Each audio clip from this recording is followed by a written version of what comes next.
The Champions League is back tonight. Arsenal getting us underway, 5:45. talkSPORT 2 in Bilbao. Then it's the other side of North London with Spurs hosting Villarreal at 8.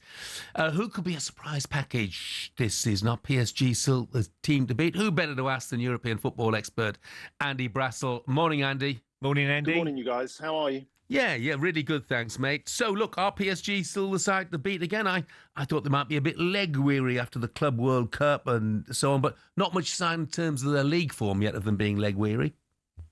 Yeah, but that's until you look at the squad that they're actually going to put out this week, Jeff, because the problem they've had is they had two of their best players get injured on international duty with France, Desiree Doué and Ousmane Dembélé. Then at the weekend, they had Kvaratskhelia go off, the defender Lucas Beraldo, Kang-in Lee.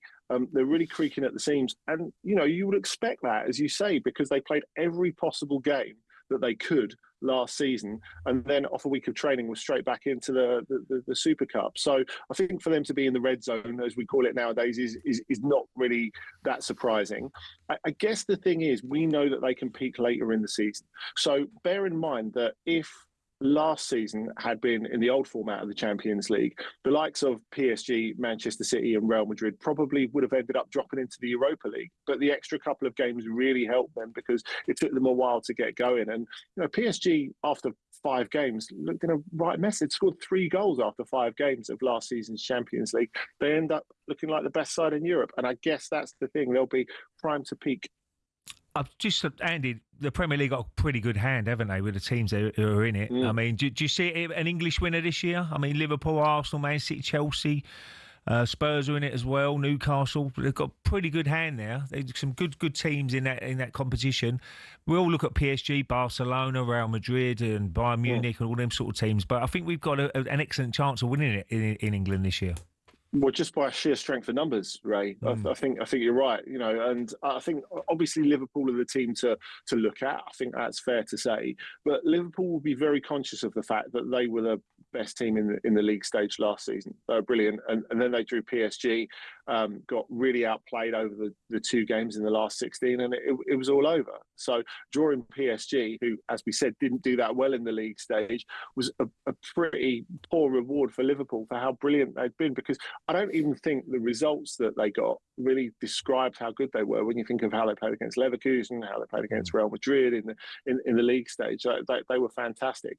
The fact that they've got the squad to grow into it as well, bear in mind, Alexander Isak hasn't even played yet and probably won't be ready to play at his top level until October, you would think, with the fact that he hasn't a full pre-season. That's an advantage for them. But if we're talking about pacing ourselves, and Jeff was talking about, the physical load on players and squads, I think Spurs are in a really interesting position, actually, because if you look at the fixtures they've drawn, it's not the worst run of fixtures anyone's got. Now, I think the most difficult draw is for Newcastle. There's no doubt about that. But living up here, is clear that people are just so excited, starting off with Barcelona, that they've got some massive matches to come. And they should still be able to make the top 24, which takes them into the playoffs for the last 16. So top 8 might be a bit much. But I just wonder, obviously people look at Liverpool and Arsenal. Spurs are going to be able to ease into this. I think they've got a great chance of making top 8. And then, of course, you get that rest in February when everyone else is playing a doubleheader. And any other dark horses, someone like Napoli maybe? I think Napoli are really interesting, Jeff, because they've got and beefed up the squad. And, of course, Rasmus Højlund made a great debut at the weekend. He's the latest player to come out of Manchester United and play like a prince the minute he's strode out of Old Trafford. But the squad is really, really good. Kevin De Bruyne has added to it. Of course, they've got Romelu Lukaku to come back in the second half of the season, because the reason Højlund has come in because of that injury to Romelu Lukaku. So I think they're an interesting one to watch. I think in terms of a team that no one would expect to go deep, I wonder if Eintracht Frankfurt have got a bit of a shout. They've started the Bundesliga season very well.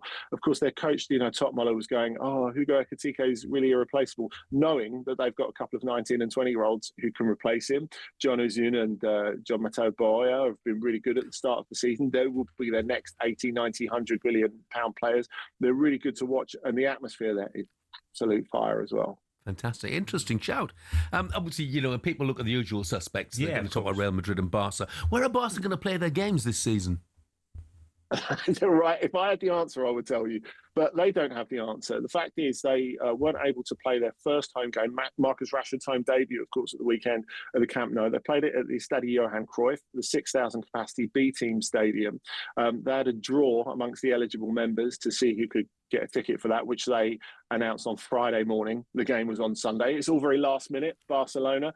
And they're still hoping to get their game on October 1st against PSG, which would be a great gala opening at the Camp Nou, which when it opens will only have 27,000 capacity because it's opening in 3 stages. But obviously they want to get in there to not pay rent and to get their hospitality facilities open. If I had to bet, I think probably for the league stage, they'll be playing it in Montjuic because they still haven't got the necessary permits and it's all a bit late now. They've still got 2 home games before they play PSG in La Liga, but we'll have to wait and see. But, as always with Barcelona, it's a little bit chaotic. Brilliant. Andy, I'm not a big fan of the current format, but I have to say I'm looking forward to Slavia Prague against Bodo Glimt tonight. Thanks, mate. Same. Thank you. Thanks, Andy. European football expert Andy Brassell there. Right, still to come on breakfast. talkSPORT Breakfast, waking you up Monday to Friday morning from 6 a.m. on AM, on DAB, via the talkSPORT app and on your smart speaker. talkSPORT.